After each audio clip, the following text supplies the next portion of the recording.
시편 9편.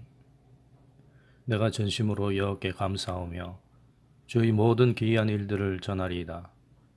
주께서 나의 의와 송사를 변호하셨으며 보좌에 앉으사 의롭게 심판하셨나이다. 공의로 세계를 심판하시며 정직으로 만민에게 판결을 내리시리로다. 여호와는 압제를 당하는 자의 요새이시요 환난 때의 요새이시로다. 여호와여, 주의 이름을 아는 자는 주를 의지하오리니 이는 주를 찾는 자들을 버리지 아니하심이니이다. 여호와여, 내게 은혜를 베푸소서. 나를 사망의 문에서 일으키시는 주여, 나를 미워하는 자에게서 받는 나의 고통을 보소서. 그리하시면 내가 주의 찬송을 다 전할 것이요 딸 시온의 문에서 주의 구원을 기뻐하리이다. 안녕하십니까. 성경으로 시작하는 하루 김 목사입니다. 오늘은 시편 9편으로 하루를 시작합니다. 여러분은 세상이 공평하고 정의롭다고 생각하십니까? 정직하고 진실하게 살면 더 잘되고 속이고 빼앗는 자들은 당장 벌을 받는 그런 세상이라고 생각하십니까?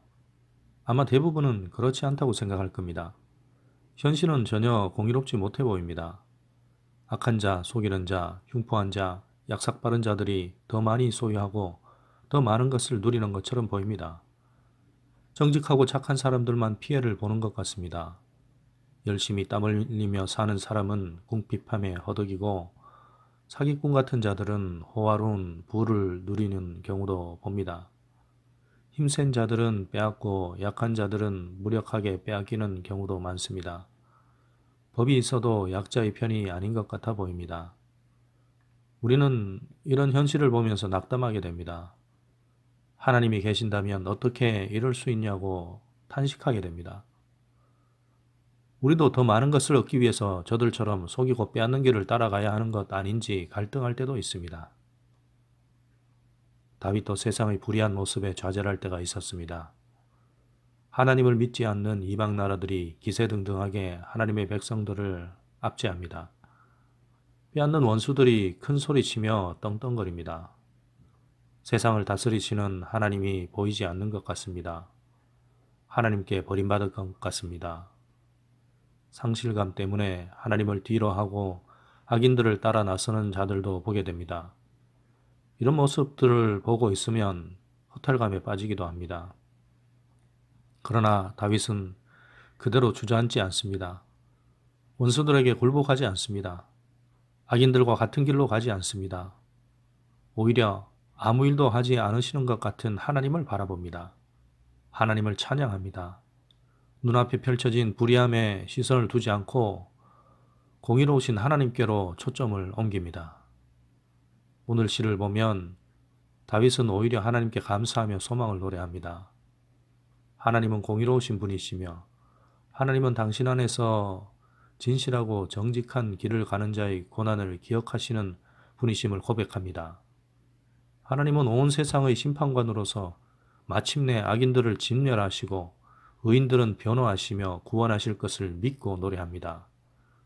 불의한 현실 속에서도 하나님께서 반드시 공의로우심을 나타내실 것을 믿으며 먼저 감사합니다.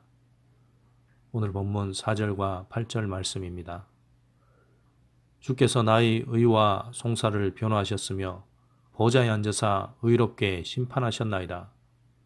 공의로 세계를 심판하시며 정직으로 만민에게 판결을 내리시리로다. 다윗은 주님께서는 이렇게 당신을 믿고 의지하는 자의 요새가 되어 지키시는 분이시며 결코 그들을 버리지 않으시는 분이심을 고백합니다. 9절과 10절 말씀입니다. 여호와는 압제를 당하는 자의 요새이시요 환난 때의 요새이시로다. 여호와여, 주의 이름을 아는 자는 주를 의지하리오니 이는 주를 찾는 자들을 버리지 아니하심이니이다. 비슷한 현실 앞에 서 있는 우리는 어떤가요? 하나님 없는 자들이 득세하는 세상, 불의한 자들이 큰소리치며 부를 누리는 세상을 보며 어떻게 생각하십니까? 불평을 넘어 절망하며 하나님을 원망하고 있지 않습니까? 진리를 따르고 선한 길로 가는 길에 의욕을 잃어버리고 있지는 않나요? 우리는 지금 누구를 바라보며 초점을 어디에 두고 있습니까? 악인들이 누리는 것에만 초점을 두고 있지 않나요? 그들에게 닥칠 심판은 생각지 않고 있지 않는 것 같습니다. 조바심을 내며 오히려 그들을 닮아가려고 애쓰는 것 같습니다. 그러면 우리가 입술로 그렇게 찾던 하나님은 어디에 모셔두고 계신가요? 악인의 형통함을 부러워하지 말라고 하신 하나님은 그런 우리를 어떻게 보실까요? 이제 오늘 말씀에 비추어 우리 자신을 돌아보아야 합니다. 흐트러진 우리의 초점을 바로잡아야 합니다. 불의한 세상과 득세하는 악인에게 빼앗긴 우리의 시선과 마음을 바로잡아야 합니다. 하나님을 향해 초점을 맞추어야 합니다. 예수님을 바라보아야 합니다. 탐욕과 정욕에 지배당한 마음을 성령님께서 온전히 다스리시도록 내어드려야 합니다. 그래야만 우리가 하나님의 공의로우심을 제대로 깨닫게 됩니다. 역경 속에서도 좌절하지 않고 소망을 노래하며 꿈을 잃지 않을 수 있습니다. 세상이 말하는 대박을 꿈꾸는 자가 아니라 하나님의 나라를 꿈꾸는 자로 살 수 있습니다. 허망한 것에 마음을 빼앗겨 사망의 길을 재촉하는 자가 아니라 그리스도와 함께 생명의 길로 달려가는 자가 될 수 있습니다. 우리는 이미 알고 있습니다. 예수 그리스도께서 세상에 오셔서 악한 사탄을 깨뜨리시며 하나님의 공의와 심판을 이미 이루셨고 지금도 이루고 계시며 마지막 날에 완성하실 것이라는 것을 압니다. 이것을 알지만 온전히 믿지 못하기에 현실을 보고 절망에 빠지는 것입니다. 예수님은 아들을 믿는 자에게는 영생이 있고 아들에게 순종하지 않는 자는 영생을 보지 못한다고 말씀하십니다. 믿음이 없으면 볼 수도 갈 수도 없는 것이 하나님 나라입니다. 믿음이 없으면 불의한 세상의 파도에 휩쓸리고 맙니다. 허망한 것에 굴복하게 됩니다. 진정한 그리스도인이라면 세상의 불의함과 악인의 형통함을 볼 때 더욱 믿음을 굳게 할 것입니다. 참된 그리스도인이라면 거짓되고 악한 자들이 더 잘 되는 것 같은 세상을 보면서도 하나님의 공의로우심을 믿고 하나님의 다스리심을 소망하며 죄악의 미혹을 이겨낼 것입니다. 이런 믿음이 있는 다윗은 끝까지 하나님의 은혜를 바라봅니다. 사망과 고통의 골짜기에서 건지시는 주님의 구원을 노래합니다. 하나님의 공의가 반드시 이루어질 것을 소망합니다. 13절과 14절 말씀입니다. 여호와여 내게 은혜를 베푸소서. 나를 사망의 문에서 일으키시는 주여, 나를 미워하는 자에게서 받는 나의 고통을 보소서. 그리하시면 내가 주의 찬송을 다 전할 것이요 딸 시온의 문에서 주의 구원을 기뻐하리이다. 이렇게 우리의 시선과 마음의 중심을 주님께 두는 자는 잠시 누리는 세상의 부와 명예와는 비교할 수 없는 영원한 하나님의 복을 받을 것입니다.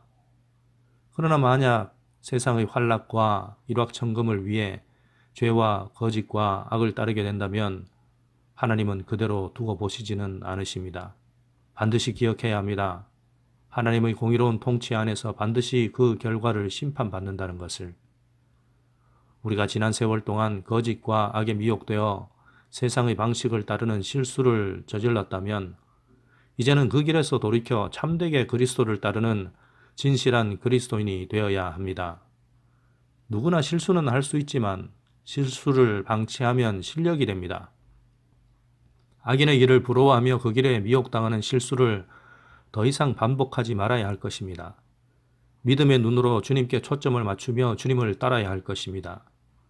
모든 일상 속에서 주님을 바라보며 성령님의 의로운 인도하심을 받는 습관을 길러야 할 것입니다. 이런 거룩한 습관에 대한 갈망을 가지고 오늘도 믿음의 눈으로 주님을 바라보는 복된 날이 되길 소망합니다. 함께 기도하시겠습니다. 살아계신 하나님, 감사와 영광을 올립니다.